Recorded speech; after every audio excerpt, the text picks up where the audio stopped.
Després de tocar el cinema fantàstic, la comèdia més burra i el cinema d'intriga clàssic, Daniel Monzón ens proposa un thriller angoixant sobre presons. A la celda 211, ningú és el que sembla. Nosaltres els hi traiem la màscara i parlem amb el director i amb els protagonistes del film. Así que el señor quiere ir muy elegante en su primer día en la cárcel. Celda 211 comença amb un suïcidi a la cel·la del títol. Aquesta escena és tota una declaració d'intencions. Entrar a aquesta presó, i concretament a aquesta cel·la, pot ser mortal. Això és el que li passa a Juan, un funcionari de presons. El dia abans de començar a treballar en un centre penitenciari, hi fa una visita per posar-se al dia. Pateix un accident i el porten a la cel·la 211 just abans que comenci un motí dels presoners més perillosos del centre. Amb el caos de la revolta, els celadors obliden a Juan i aquest haurà de fer-se passar per un presoner més si vol sobreviure. Juan s'haurà de fer amic del líder del motí, Malamadre, un home que sembla que no té moral ni escrúpols. Se llama Juan Oliver, tiene 30 años y está casado. Tenía prevista su incorporación el día 1.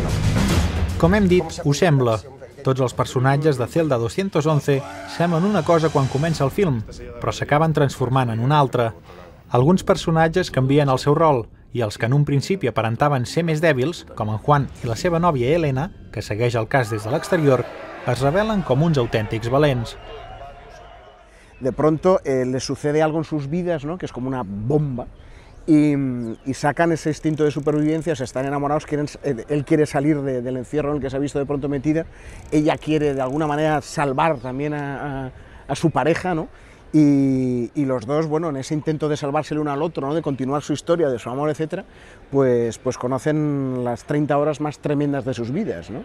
Pero es verdad que la película, en efecto, habla un poco también de la mentira, ¿no? De la traición, de las apariencias, ¿no? De cómo esas dos personas aparentemente normales, ¿no? Tienen dentro una fuerza que no sospechaban, ¿no? que tendrían, ¿no? Y cómo, en efecto, los presos, que al principio son los asesinos, los más temibles, etcétera, acaban teniendo una humanidad, ¿no? mayor que los carceleros, que supuestamente son los que velan, ¿no? por la humanidad, ¿no? En fin, pues de una sociedad, por velar a la sociedad, ¿no? de lo maligno, etcétera, etcétera, y acaban siendo más implacables, ¿no? Y más cínicos, ¿no? Y más despiadados que los propios asesinos, ¿no? Prométeme que no va a cambiar. Aparentan los personajes una cosa y luego a través de la historia te vas dando cuenta que las cosas no son lo que parecen, ¿no? Y que efectivamente los personajes poderosos son los que en un principio parecían débiles, ¿no? Y a mí lo que me gusta mucho de la película es que no se salva a nadie en el fondo. Pase lo que pase, tú no sales vivo de aquí. Curioso porque es yo creo que de las pocas personas que ha hecho un análisis por ese lado, pero es que tiene mucho que ver con la película y creo que tiene mucho que ver con ese viaje también que hacen los personajes. Unos van hacia un lado, un poco dándole la vuelta a su carácter, y otros justamente el contrario, ¿no? Y es cierto que digamos que toda la pandilla de Malamadre, que son unos tipos muy duros, muy violentos, muy agresivos, también al final empiezan a cojear por algún lado, empiezan a mostrar debilidades, fragilidades, empiezan a mostrar cierta ternura también, ¿no? Celda 211 és una gran pel·lícula d'acció sense que hi hagi persecucions, tirotejos o espectaculars escenes de lluites marcials. Monzón canvia aquests ingredients per d'altres que acaben donant un ritme i una tensió a la pel·lícula brutals. Els diàlegs, els nombrosos girs argumentals, el muntatge... Una película de acción no es necesariamente la que está constantemente corriendo los personajes, hay 1000 persecuciones, no, eso a veces es un aburrimiento como una casa, no. Una película de acción es aquella que avanza sin parar, ¿no? La acción. Hay que ir aquí, déjalo. No te deja descansar, ¿no?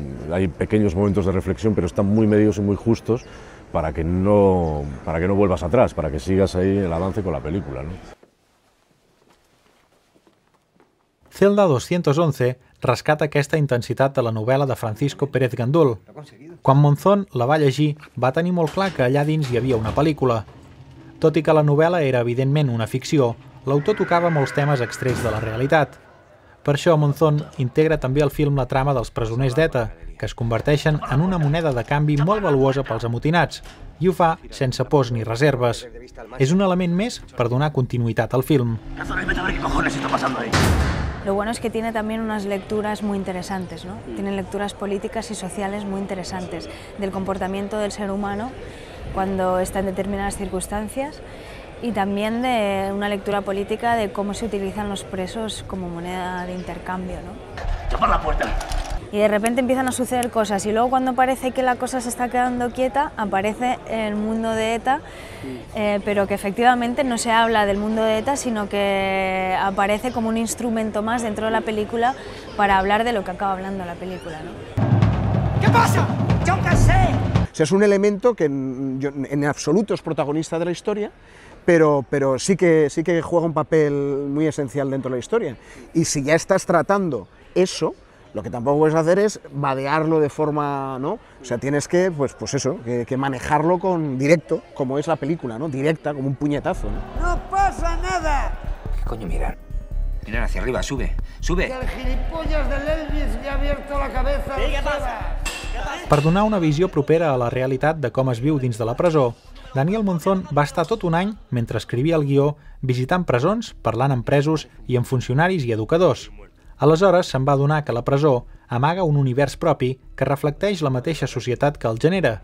Hi ha els mateixos rols i s'acaba convertint en un micromón amb les seves pròpies regles. Yo tuve esa sensación de que la cárcel, que está muy cerca de todas nuestras ciudades, las cárceles, pero son mundos aparte, ¿no? Yo tuve esa sensación de que era una especie de universo aparte, desconocido a pesar de su cercanía física, en el que había unas reglas, un universo, unos personajes, unos actuantes, un arriba y un abajo. Yo creo que en todos los grupos pequeños, sea lo que sea en una cárcel o sea incluso en una escuela, en un grupo, en un aula donde hay un grupo de gente, aunque sea pequeño, siempre se representan, digamos que están los emergentes de la sociedad, ¿no? Está el débil, está el fuerte, está el líder, está el corrupto, está el ayudante del líder, y aparece todo, y aquí pasa igual, ¿no? En esta cárcel aparece, yo creo que todos los planos de la sociedad y todas las actitudes que tiene la sociedad frente a determinadas situaciones. La cárcel o el mundo de la cárcel, el mundo interno, es un poco exactamente lo mismo que ocurre en el exterior, pero en MP3, ¿no? O sea, está todo mucho más condensado, más sintético, más fácil de ver también, pero viene siendo exactamente el mismo esquema que se puede reproducir en el resto de la sociedad, ¿no?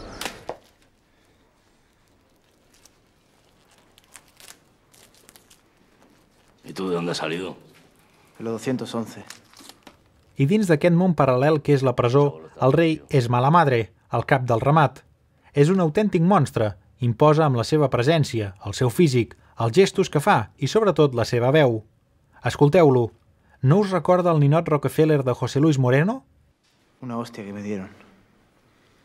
Así que los señores funcionarios te dieron de hostias nada más llegar. Toma, Moreno. Te cerramos los ojos.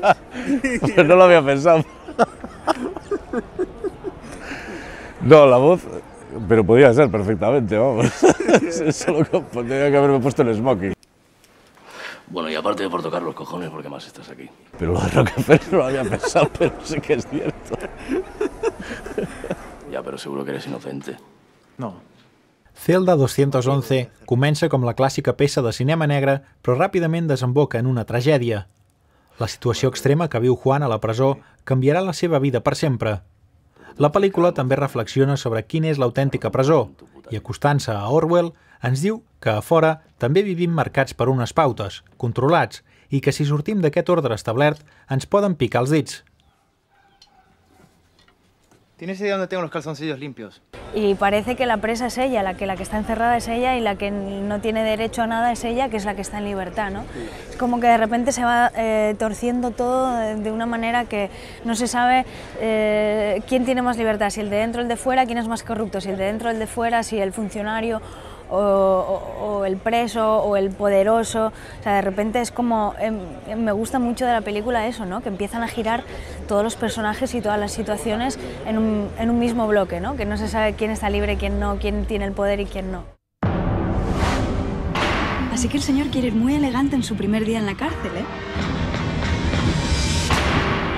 Celda 211 és un film de múltiples lectures i gairebé totes enriquidores.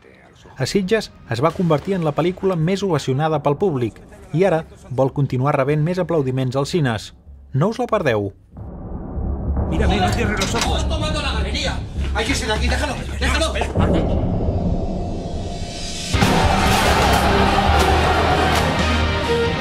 ¿Y tú de dónde has salido? Homicidio en primer grado. Tú no has roto un plato en tu puta vida.